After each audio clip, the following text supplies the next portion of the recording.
শুরু করতেছি পরম করুণাময় আল্লাহর নামে। যশোরে 167 জন আওয়ামী লীগের নেতাকর্মী আদালতে আত্মসমর্পণ করেছেন এবং সেখানে হাসিনার নামে স্লোগান দিয়েছেন। না, তাদের স্লোগান কোনো দেশের জন্য না, দেশ ভালো থাকুক, দেশ উন্নয়ন করুক, দেশ অগ্রগামী হোক, সেই বিষয়ে তাদের কোনো রকম চিন্তা মাথা ব্যথা কিচ্ছু নেই। তারা ওই এক ব্যক্তি হাসিনা, ফ্যাসিস্ট হাসিনা, তার নামে স্লোগান দিচ্ছেন। এইসব আওয়ামী লীগের নেতাকর্মী নির্বোধ, বলদ, তারপরে আরো যা যা বলে, বোকা, তাদের একটু আমি বলি, একটু মাথা রেখে একটু বোঝার চেষ্টা করেন। কার পিছনে আপনারা এতদিন এইভাবে জীবন যৌবন উৎসর্গ করলেন? কার পিছনে আপনাদের সংসার, আপনাদের বউ, ছেলে মেয়ে, বাপ মা, বাচ্চা কাচ্চা সব কিছু রেখে কার পিছনে আপনাদের জীবন এইভাবে হুমকির মুখে ফেললেন? কার জন্যে? এই শেখ হাসিনার জন্যই তো। একটা কথা মনে রাখেন, শেখ হাসিনা তার নিজের দেশ ছেড়ে পালিয়েছেন, তার নিজের ঘরবাড়ি রেখে পালিয়েছেন, তার দল রেখে পালিয়েছেন। আপনাদের মতো যারা নেতাকর্মী আছে তাদের বিপদের মুখে রেখে ফেলে তিনি তার বোনের হাত ধরে পালিয়েছেন।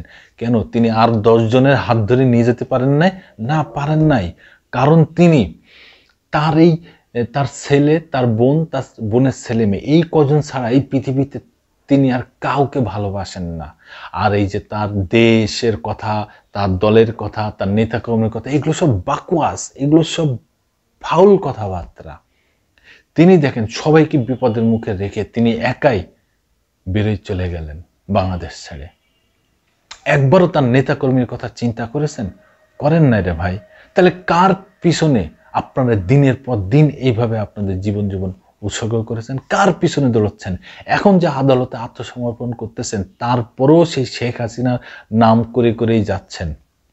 একটুকু আপনাদের বুদ্ধি হবে না? এতটা বলদ কেন আপনারা? এতটা বোকা কেন রে ভাই? একটু বুঝে থাকেন। হাসিনার যদি সংসদ ধর্ম থাকে, হ্যাঁ, তার যদি ফ্যামিলি থাকে, আপনাদের কি নাই? আপনাদের কি সংসদ ধর্ম নেই? আপনাদের কি ফ্যামিলি নেই?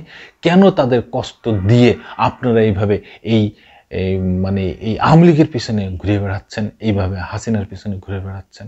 শোনেন, দল করা কোনো অপরাধ না, দল আপনি করতেই পারেন, কিন্তু এইটুক তো বিচার বিবেক বুদ্ধি তো আপনার থাকা উচিত যে কার পিছনে আমি দৌড়চ্ছি, যে আমার পিছনে আমাকে সাপোর্ট দেয় না, যে আমাকে সবসময় গর্তের ভিতর ফেলে রাখে, যে আমাকে সবসময় বিপদের মুখে ফেলে রাখে, তার পিছনে আমি দৌড়চ্ছি। এইটুক বিবেক, এইটুক বুদ্ধি আপনাদের নাই রে ভাই। আদালতে এসে আত্মসমর্পণ করতেছেন, আপনাদের নামে মামলা হয়েছে, যে মামলা হোক, মামলা তো হয়েছে, কি কারণ হয়েছে? এই আওয়ামী লীগ করার কারণে। কারণ আওয়ামী লীগ যে 15 বছরের টানা নির্মম নির্যাতন চালিয়েছে বাংলার মানুষের উপরে, তাতে তো তাদের নামে মামলা হওয়াটা স্বাভাবিক। হাজার হাজার কোটি টাকা এই বাংলাদেশ থেকে তারা লুটপাট করে নিয়ে গেছে। শোনেন নাই আপনারা? এই শেখ পরিবার লুটপাট করে নিয়ে গেছে। আজকে তারা ভালো আছে, দেখেন না তার মন্ত্রীরা কি সুন্দর কলকাতার ইকো পার্কে বসে গ্রিল চিকেন খাচ্ছে, তন্দুর রুটি খাচ্ছে, তারপরে আরো কি কি স্ন্যাক্স আছে সবই খাচ্ছে, বসে বসে গল্প গুজব করতেছে, হাসি ঠাট্টা সব করতেছে। তার আরো মন্ত্রীরা দেখেন বেলজিয়ামে আছে, ইংল্যান্ডে আছে, আরো আমেরিকায় আছে, বিভিন্ন দেশ তারা পালিয়ে চলে গেল।